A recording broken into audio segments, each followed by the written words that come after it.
Hi, welcome to the Cuba Document Night presentation. This is all the information you should need for your upcoming Cuba trip. If you have any questions, just please email me or call the office. So we're going to start with your travel itinerary, which should have been on the front of the physical documents. They would have been mailed to you if you were not at the meeting, or if you were at the meeting, they were given to you then. Okay? On the top, in case of emergency, here is Suzi's cell phone number in case of emergency. So if you're running late to meet the bus or anything like that, a last minute emergency comes up, please feel free to call that number and let Suzi know what's going on. We are going to leave from Franconia Heritage, and you can leave your car there. We just ask, since they're nice enough to let us use their parking lot, that you park in the line of spots to the far left as you're driving in, and it's the row of spots that is closest to the bank. Okay, for your trip, you will need your valid passport with 6-month validity, and you do need a Cuban visa. The visas will be given to you at JFK Airport where you check in, as well as proof of the Cuban medical insurance. So that will be given by Delta Airlines at check-in at JFK Airport. Okay? Since this is a group reservation, you will not be able to check in online ahead of time. You will just go to the airport with Suzi, and she'll make sure that you all get taken care of, so don't worry. Okay? For baggage, you are allowed one normal piece of baggage as per the airline, under 50 pounds. I think it's normally around 62 linear inches or so. If you are not in business class, if you're in coach, there is a baggage fee. It's $25 for the first check bag each way. So you will have to pay that by credit card at the airport. Okay? We ask that you only have one normal, regular sized piece of luggage. If you want to have a carry-on, it's got to be small, like a tote bag, a backpack, something like that, because there's not going to be room on the bus for another small piece of luggage or another normal sized bag. So even though the airline may allow you to take that as a carry-on, because of the coach space in Cuba, it's one regular size bag per person, and porterage is included for that. And then the carry-on would have to be, again, a tote bag, a small backpack, a small duffel bag, something along those lines that can fit in the inside of the bus. There's not a lot of storage space inside the bus. Okay. So what we're going to do is King Limousine is going to meet us over at Franconia Heritage. The time is on your itinerary. It is 2 p.m. We ask that you be there like 10 to 15 minutes ahead of time, and then it's going to take you up to the Hilton JFK where you're going to check in. You'll spend overnight, room and taxes included. You will have to provide a credit card for any incidentals. So if you're charging something to your room, like a meal or something like that, that would be at your own expense. Okay, the next morning, Suzi's going to arrange for the hotel shuttle to take you over to JFK Airport. You'll check in at the airport where you'll get your visa and your Cuban information, medical information. And also, Suzi will have everybody's certificate of travel to Cuba in case they ask for it. Suzi will have that with her, okay? Then you're going to get on your flight, and then once you arrive in Cuba, you will be met by your tour guide. Once you pass through customs and get to your tour guide, we'll see if there's time to exchange money at the airport, which we'll go into that with a little bit more detail in just a little bit. So you'll find out from your guide how much time you have. Hopefully you'll be able to exchange it there. If worst case comes up, then you will be able to exchange money at your hotel. I've been told that most of the hotels should be able to exchange money for you. Okay? Then you're going to do your daily tour, and then at the end you'll be dropped off at the airport, and then back on Delta back to the US, and then the shuttle from JFK Airport back to Franconia Heritage. Okay, so now what we're going to do is we're going to talk about some general Cuba information. In your package, you will have just an itinerary which has the 2 hotel names and contact information. Now, since the presentation in office last week, the second hotel in Cienfuegos has changed. It's now the hotel, I guess you say it, Yagua. We will be sending out a link to that hotel with the information. Okay. One thing we ask with Cuba, as you can tell already, is flexibility. Things happen to change in Cuba very frequently, itinerary changes, etc. Everything that is included in your tour you will get, but the dates and the order in which it's done may change. So for Cuba, we please ask that you be flexible, as there can be last minute changes, and it's just the way that tours operate in Cuba. Okay, also in your packet, you're going to have this Cuban travel advice, which is 2 pages, which is probably the most updated Cuban general information. And then the last 2 pages, which we're going to go over, it says Central Holidays Travel to Cuba 2017. This is what we're going to go over now. Now, a lot of this information is now out of date, since things for Cuba are always changing. Okay, so basically on the first page, it's a lot of general stuff. You don't really need to know a lot of it, and a lot of how much luggage can we bring, the departure tax, that kind of thing.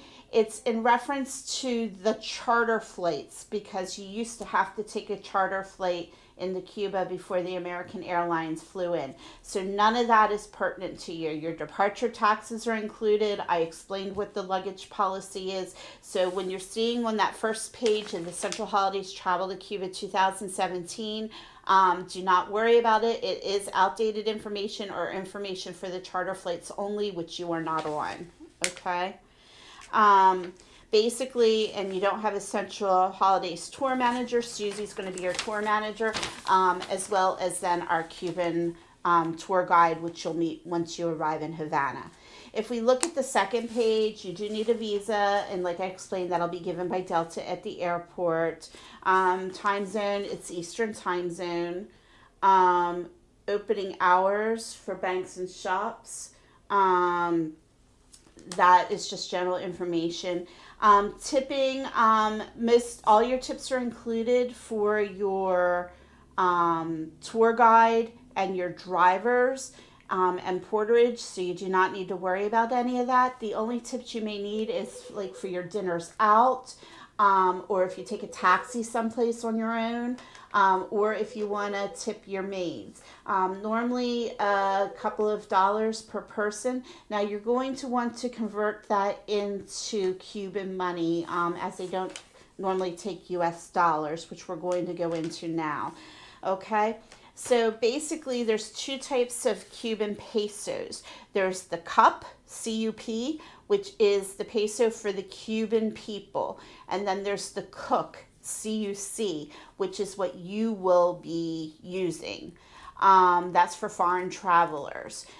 Make sure when you're being quoted a rate that you're getting the cook, CUC rate, because the cup rate for the Cuban people can be a lot higher.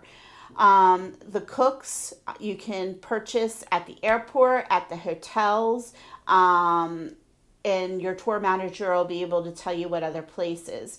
You cannot use, as of right now, you cannot use U.S. credit cards in Cuba, so you will need to take cash to exchange, and you need to exchange it. So when I say tip like maybe 2 U.S., so take the 2 US, convert it to cooks, and whatever that amount is, that's what you would tip. So maybe like 2 per person for like a cab driver, and 2 per person for night for the maid. On a meal, again, 2 per person, or you can tip a little bit more if it's a higher meal. It's up to your judgment, or if you've gotten an exceptional service. Okay. Now, when you take money to exchange, you want them to be, they don't have to be new bills, but no rips, tears, or really worn, as they may not accept them. So you want the bills to be in good shape. What we recommend is that you only exchange a little bit at a time. So we were recommending, since you only need 2 dinners and then whatever incidentals you might need, that maybe you want to take maybe 300 to 500 per couple. Or per person, however you want to do it, but then only exchange 1 or 200 at a time, because you can't really exchange it back. So do not convert all your money in the beginning. And if you want to take a higher amount, just to be on the safe side, since you can't use credit or debit cards, if you want to take a higher amount, just please do not exchange all of it at one time. Exchange a little at a time. Okay? And traveler's checks I would not get involved in at all. Okay? And again, you can't convert back to US generally. So just make sure you have enough that you need. Okay? What goods you can buy, normally it's 400 in US customs. They used to cap cigar and rums at 100, but they lifted that cap. Now, even though they lifted it, I believe the rate is now that you can bring, for example, like 100 cigars back. But if you exceed that amount, or I think it's like $800 in cigars, then there would be a duty tax, which depending on how much you're bringing back, depends on how much the duty is, but it starts at like 4%, I believe. And if you are bringing them back, they can't be being brought back for sale. They have to be being brought back for personal use. Okay, and again, your tour guide and everybody will probably be able to help you with all that when you are there in Cuba. Okay, on the sheet, do I need to keep a travel log? I was told that it's no longer necessary, so you don't need to worry about it. You do need to go on the touring every day. However, you can't, just because you're tired one day, decide not to do the touring. They will check on you. I believe they have to report it back to the government.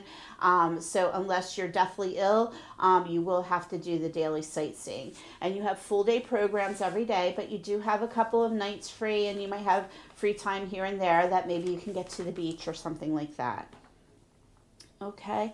You can bring cameras, video recorders, and you can photograph. Just kind of use common sense. Ask people if it's okay to take their pictures, or don't videotape anything that looks very professional. Like, you can't do customs areas. You might be careful if there's like a lot of military people around or something like that. Converters and adapters. We did find out that we believe that the new hotel, the Hotel Yagua, that you're now going to be staying at in Cienfuegos, that it is European current. So you are going to need an electrical adapter and or a converter. You need the converter if you're going to be using something that will not operate at 220 to 240 volts. So like normally a lot of flat irons, curling irons, that kind of thing does need an electrical converter on top of the adapter. The adapter just lets it fit into the European sockets from US. So do make sure that you take along a converter and adapter just in case. The hotel in Havana might be US. We believe that's 110 US volts. But since you have to take the adapter and converter for the second hotel, you'll have it on hand if you would need it for the Amelia Cohiba in Havana. Okay. As far as internet access, the hotels, they are getting better with internet. I would not rely on it. When you're out and about, it could be spotty. There's not going to be a lot of places for free Wi-Fi. Chances are, even at the hotels, that you probably will have to pay for Wi-Fi service. So don't plan on using your phones too often to connect, and the service may not be what you're expecting here. It could go in and out. They're just not set up with the infrastructure for that as we are. It's getting better, but it's not where we're used to. Also, for cell phones, you never used to be able to use your cell phones, but now there is service with certain cell phone providers, so you do need to call and check with your cell phone provider to see if they offer service in Cuba, and then you can check with them on their international plans and so and so. Also, you want to find out what you may or may not need to turn off on your phone so you do not get charges. Okay, so plan on service for internet being spotty, and even cell phone could be spotty depending on how many towers your carrier has. Okay. Um, Basically, weather, it's going to be like being in the Caribbean. So you want to take light, comfortable clothing, not anything heavy. And for dinner, it's like in the Caribbean, country club casual, like maybe slacks or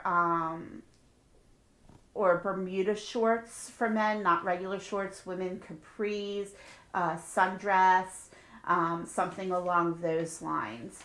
But it is casual, and you do want stuff light and that can breathe. Um, as far as things to take with you, do not count on things that are regularly available here in the US to be available in Cuba. So make sure Advil, a lot of your over the counter stuff, Advil, aspirin, Tylenol, um, band aids, suntan oil, insect repellent, what else? Anything like that that you take for granted here in the US, you need to take with you. Cold tablets, cold medicine, because it can be very hard to find, and if you do find it, it can be very expensive. It's just not readily available to them. Maybe aloe spray if you get sunburn, all that kind of stuff. So definitely please bring that stuff with you. Imodium, trying to think of what else. Pepto, and again, maybe Neosporin or something like that. Just make sure that you're well covered because of items not being readily available there. And also, they will appreciate anything donation wise. That if you want to leave, like for your maid, if you choose to leave like some makeup, lipstick or anything like that, it's very appreciative because it's very hard for them to get it there, and it can be very expensive for them and they can't afford it. It's a luxury to them. So anything like that that you want to take along and donate, even bottles of Advil or like I said, Tylenol or anything like that, because it can be very hard and very expensive for them to get. So feel free to leave it or take some extra to give as a donation. Now some people asked about children. So what Susie's going to do is she's going to bring an old suitcase and take it with her and then just leave it there. And we're going to fill it with school supplies for children. So if you want to donate towards that, any type of school supplies, markers, pencils, pen, she'll have the extra bag with her. And then she's either going to give it to the tour guide to donate since you're not really scheduled to go to a school or anything, or she's going to ask if there's a school along the way that maybe you can stop at and drop it off at. So if you do want to do that, we are definitely doing that. And then, like I said, anything else that you might want to bring to donate to like your maid or something like that, it's probably more than welcome. Okay. On the last page of the trip is a list of items that you might want to bring with you. So definitely look over that list and just keep in mind that Cuba is a different mindset. So where you're thinking, oh, I'll be able to find it there or get it there if I run out and stuff, do not plan on that. Plan on taking adequate supplies with you. Okay. And again, just flexibility is definitely the rule of the game. Tissues is another thing I forgot to mention you might want to take with you, and also an umbrella because it is kind of Caribbean weather, so you might have short rainstorms here and there. Okay, I think that's basically everything. I don't think I missed anything from the meeting. Like I said, just be careful. Because the top 2 pages are probably the most updated information, but some items, again, on these back 2 pages are outdated or deal with the charter, so don't panic when you see them because chances are that they have nothing to do with what you are doing now.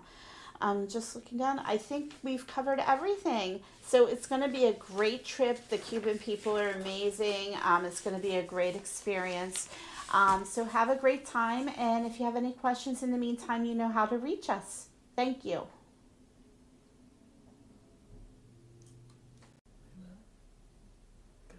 Oh, an addendum.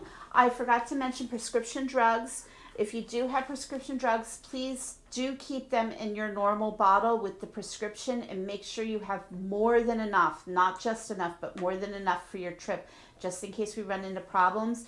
And then you also might want to get a copy of the prescription and the generic name of it. Because if you would need to try and find it in Cuba, it's going to be hard to get it refilled, and the generic name may help. So make sure you have that with you.